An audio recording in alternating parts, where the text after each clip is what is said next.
So the next one is factoring a difference of cubes. Cubes is anything that is raised to the power of 3.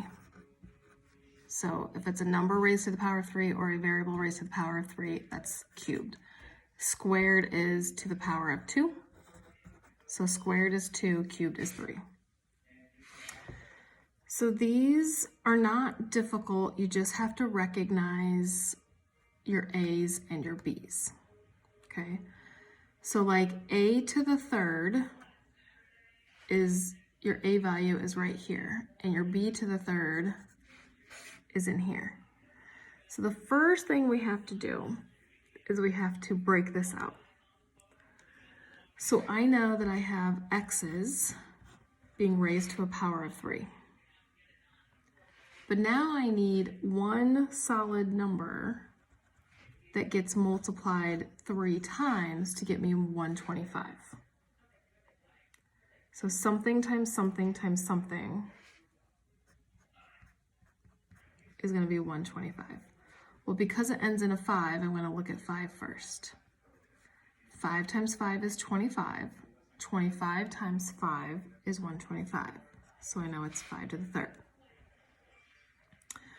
By doing this, this now gives you your A term and your B term.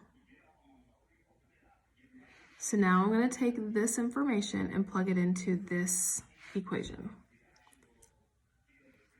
So my first set of parentheses is A minus B. A minus B is x minus 5. Because that's my A term, that's my B term, x minus 5. Now I want to do a squared, so x squared, plus ab, plus ab. Ab is x and 5, so 5x. And then plus b squared. B is 5, so 5 squared. Oh, I'm sorry. 5 squared is 25. And that's your final answer.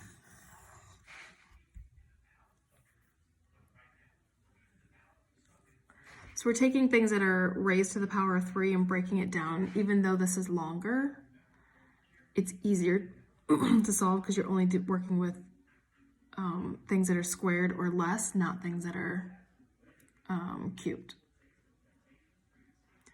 So again, the first thing you have to do is break this out into showing me what's getting raised to the power of 3 in that term and what's getting raised to the power of 3 in that term. So 729 is 9. 9 times 9 is 81, and 81 times 9 is 729. So that's a trial and error. You're just going to have to figure that number, but you know it's going to be the same exact number. So maybe make yourself a list somewhere. What 9 to the third is, what 8 to the third, 7 to the third, 6 to the third. So the purpose of this is to recognize your A term and your B term so you can use those terms for your equation. Sorry, for your formula. So I have A minus B. A minus B is A minus 9. A squared is A squared because it's an A. Plus AB, AB is A9. But you always put the number first. And then plus B squared. B squared is 9 times 9 is 81.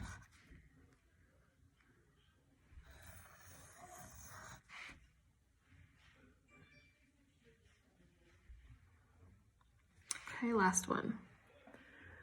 So what is getting raised to the power of 3? So x to the 4th is getting raised to the power of 3. Because when you have a exponent being raised to a power, you multiply those two. So you needed, this had to be a 3. So what do you multiply by 3 to get 12? It has to be a 4. And then this was going to be your 2 to the 3rd, because 2 times 2 times 2 is 8. So this is your A term, that's your B term. So A is x to the 4th minus 2. A squared is going to be x to the 4th squared is x to the 8th. plus AB. AB is 2x4.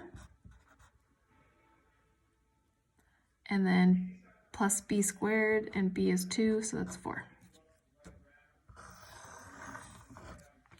If you were to do x to the 4th times all of those, negative 2 times all of those, add up your like terms, you're going to end up with your original.